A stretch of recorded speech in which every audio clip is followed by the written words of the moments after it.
In the shadowy depths of history, some tales are too brutal to tell, but they must be heard. This is the story of a king, a ruler who held unimaginable power, yet was consumed by his own dark creations. He wasn't satisfied with mere dominance. He sought to etch his legacy in blood and agony. But in his quest for absolute control, he invented a torture so excruciating, so devilishly cruel, that it would ultimately seal his own fate. The lines between power and madness blurred, leading to a twisted end no one could have foreseen, not even him.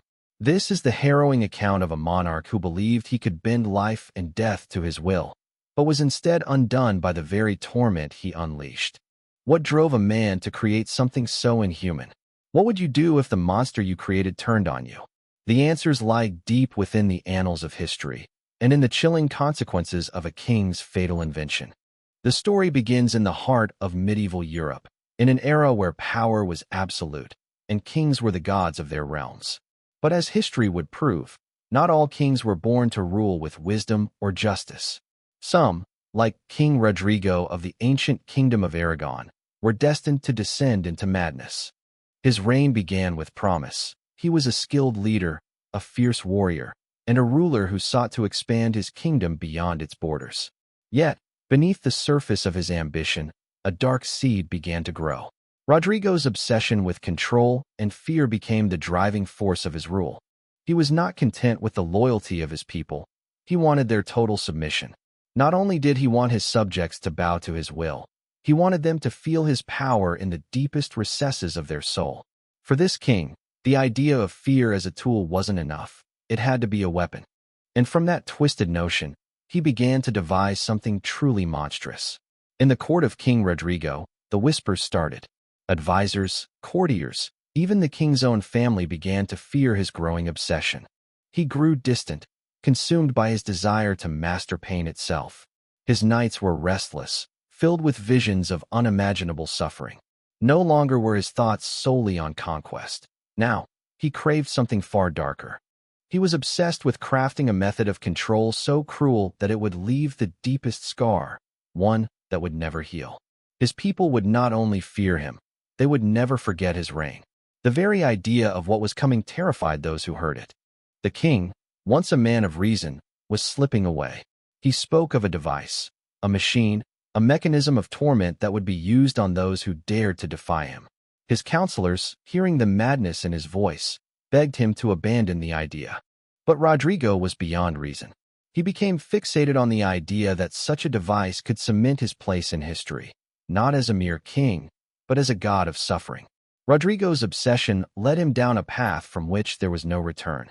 But before the device could be finalized, there was a small, critical detail that would shape the king's fate, a detail that even he could not have foreseen. The cruelest torture ever devised wasn't something that could only break the bodies of his enemies. It was something that would destroy him as well. His obsession with fear as a weapon grew stronger with each passing day, and the whispers around the court grew louder. Something was terribly wrong with their king.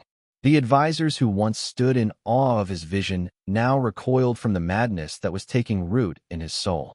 In secret, Rodrigo began the creation of his monstrous invention.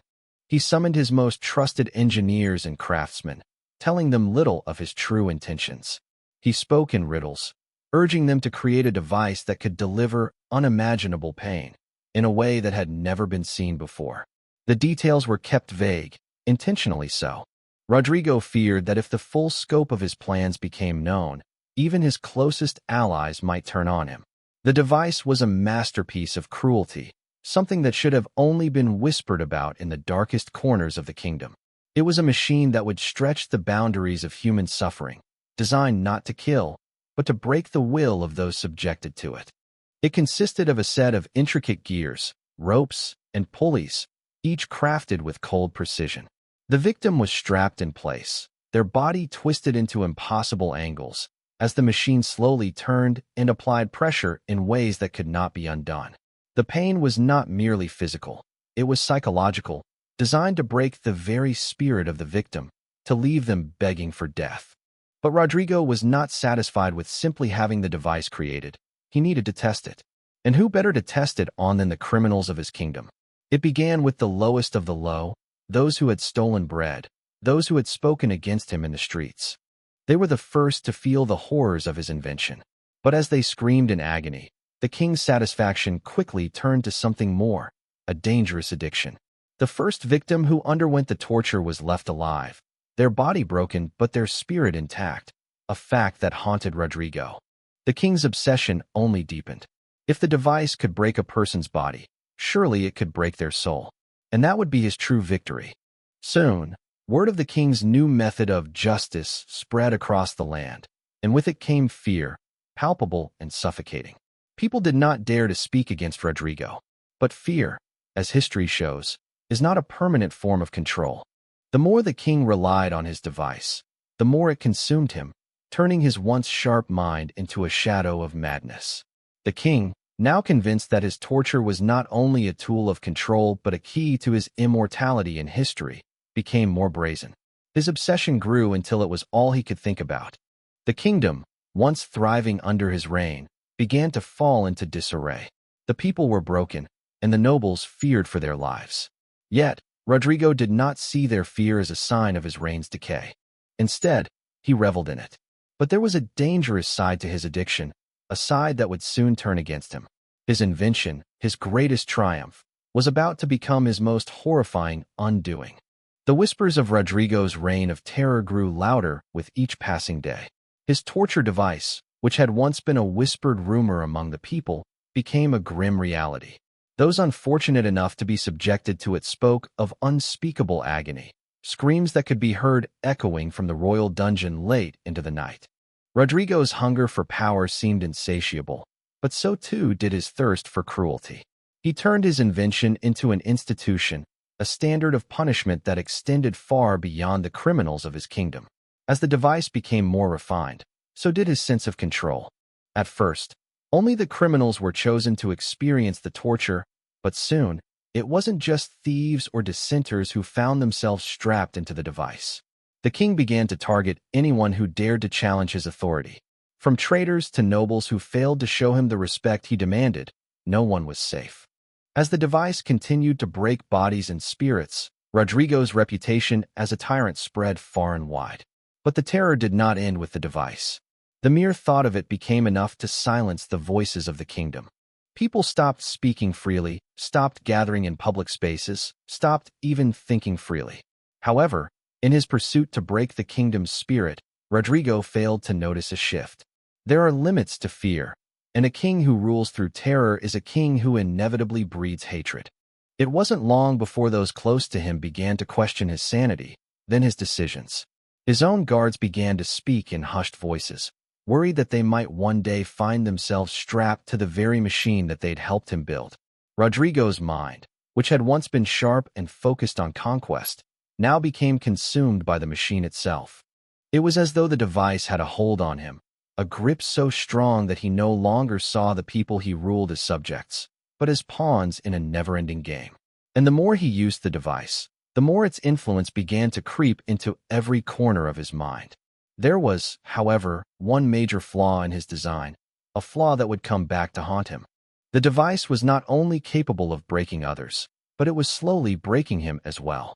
Each time he used it, Rodrigo's health deteriorated further. The machine had been designed to break the bodies of its victims, but it was also slowly beginning to take its toll on its creator.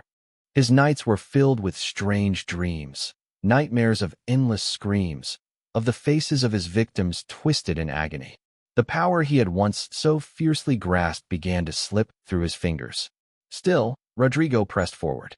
In his mind, he had no choice. If he stopped, his kingdom would rise against him. If he hesitated, he would lose everything he had fought for. But the cracks in his body and mind were beginning to show. The once formidable king was now a shadow of his former self, his obsession with the device overpowering all reason. And then came the day that would seal his fate. The device was put to use once again, but this time, the pain it inflicted would not only claim its victim. It would claim Rodrigo himself.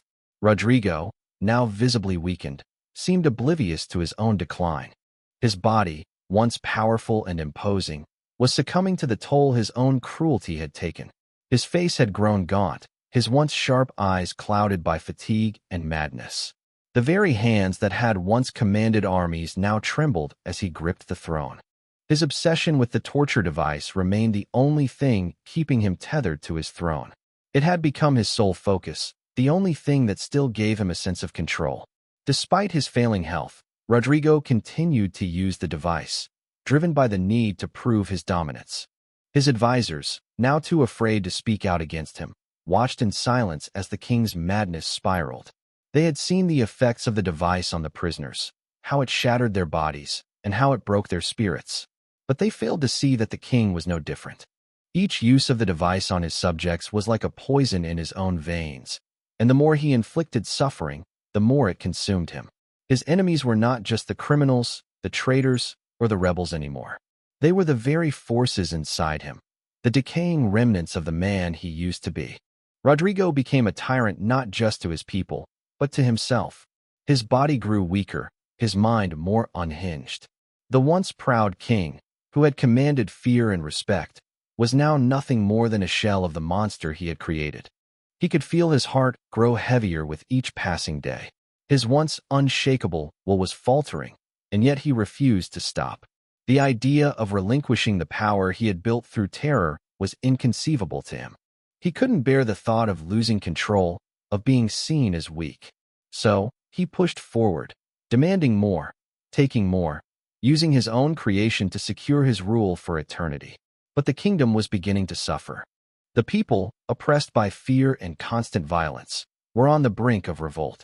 The nobles, once loyal to Rodrigo, were now scheming in secret, wondering how long it would be before they too were caught in his web of madness. They knew that sooner or later, the king's obsession would be his undoing, but none dared to make a move until it was too late. As Rodrigo's condition worsened, he became more and more paranoid. The walls of his castle, once the symbol of his strength, now seemed to close in on him. He began to suspect everyone around him, his closest allies, his family, his guards. His sense of invincibility had shattered, and with it, his sanity. But his greatest mistake was yet to come. He ordered one final test of the device, a display of power that would forever be etched in the history of his reign. This time, however, the victim was not just a criminal, not a traitor, but someone much closer to him. Someone who could finally break him completely. The final test of Rodrigo's horrendous invention would prove to be his undoing. Desperate to reassert his control and power, he called upon the device once more, but this time, the victim was not a nameless criminal or political enemy. No, this time, it was his own blood, a member of his royal family, a close relative who had dared to question his reign.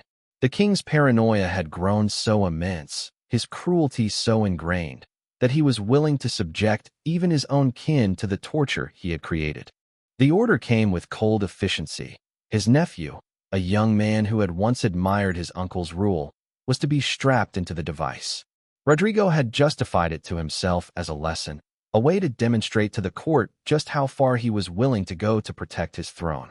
But in his fragile state, the king was blind to the growing danger. As the device was set up in the cold stone dungeon beneath the castle, an eerie silence fell over the court. The young man, bound and forced into the machine, could only plead with his eyes, his voice silenced by the grim inevitability of the king's orders. He had once loved his uncle, looked up to him as a powerful leader, but now all he felt was fear. Fear for his life, and fear for the man who had created this hell. Rodrigo watched with a cold expression, his body trembling not just from illness, but from the adrenaline of control. He had reached the peak of his monstrous reign, yet he failed to see the fatal flaw in his thinking. He was still convinced that this act, this final demonstration of his power, would solidify his place in history. But as the machine was activated and the cries of his nephew echoed through the dungeon, the king felt something shift inside him. The device, which had once been a symbol of his supremacy, now turned against him. The noise, the anguish, the sight of his own flesh and blood suffering under his orders, it began to unravel him completely. His vision blurred. His breath quickened. For the first time in years, Rodrigo felt the weight of his own creation crushing him. His body, already frail, began to give way under the stress. His legs buckled, his heart raced. His own mind, once so sharp, now teetered on the edge of collapse. And in that moment, as the screams of his nephew filled the chamber, Rodrigo realized something he had not expected. He was no longer the master of his kingdom, nor the ruler of fear. He had become the victim of his own madness. As the guards rushed to his side, trying to revive him, they could only watch in horror.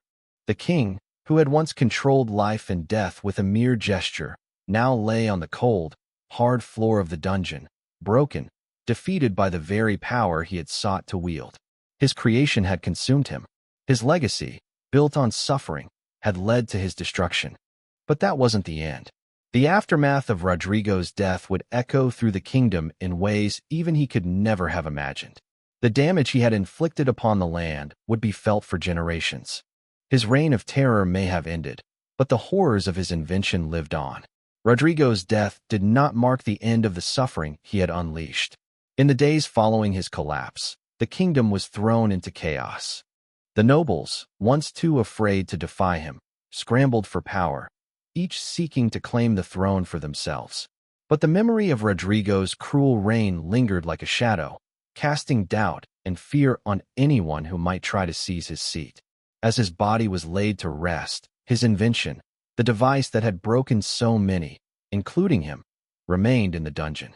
The machine, now a symbol of madness, was left abandoned, its gears rusting and its cruel purpose forgotten by the outside world.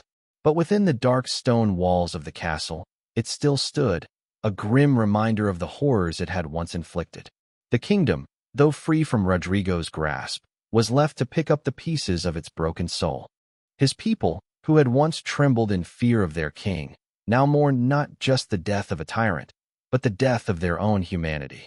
For in Rodrigo's cruelty, they had lost something much deeper than their freedom. They had lost their faith in the goodness of rulers, in the very idea of justice. What had once been a thriving kingdom was now a hollow shell, fractured by the trauma of its past. But the story didn't end there. A dark twist awaited the bloodline of the fallen king. It was said that the device had a curse, an unspoken truth that the king himself never realized. Over time, the victims who had survived the device's horrors began to speak of something unnatural. They said that it wasn't just their bodies that had been tortured, it was their souls. And in the darkest corners of the castle, some claimed that Rodrigo's spirit, twisted by the pain he had inflicted and suffered, still wandered the halls. Those brave enough to enter the dungeon reported strange occurrences, whispers in the night, cold spots, and the unmistakable sound of chains rattling. Some said they saw a shadow, indistinct but powerful, moving through the halls. The device itself had been left behind, but its legacy, its curse, seemed far from over. Even after the death of Rodrigo, his creation continued to haunt the kingdom, not just in the minds of those who had suffered, but in the very air they breathed. It seemed that some horrors were not so easily vanquished, not by death, not by time, and not by power. The kingdom may have fallen, but Rodrigo's legacy of cruelty, obsession, and suffering was forever etched into the land. And those who came after him, whether by blood or by chance, could never escape the weight of what he had done. King Rodrigo's story serves as a chilling reminder of the consequences of unchecked power, of a ruler who sought to control not just the bodies of his subjects, but their very spirits. His downfall came not from an external force, but from the very darkness he had nurtured within himself. His invention, created to instill fear and command obedience, became the instrument of his own demise. As we reflect on the twisted legacy of King Rodrigo, we are reminded that the pursuit of power through cruelty always carries a cost. It is a cost that can consume not only the ruler but an entire kingdom. In the end, the most shocking truth is this: the monsters we create are often the ones that destroy us. If you've been gripped by this dark tale, don't forget to subscribe to our channel for more shocking historical stories that will leave you questioning the very nature of power and legacy. Leave a comment to share your thoughts on Rodrigo's reign, and watch another tale of terror that might just keep you awake tonight.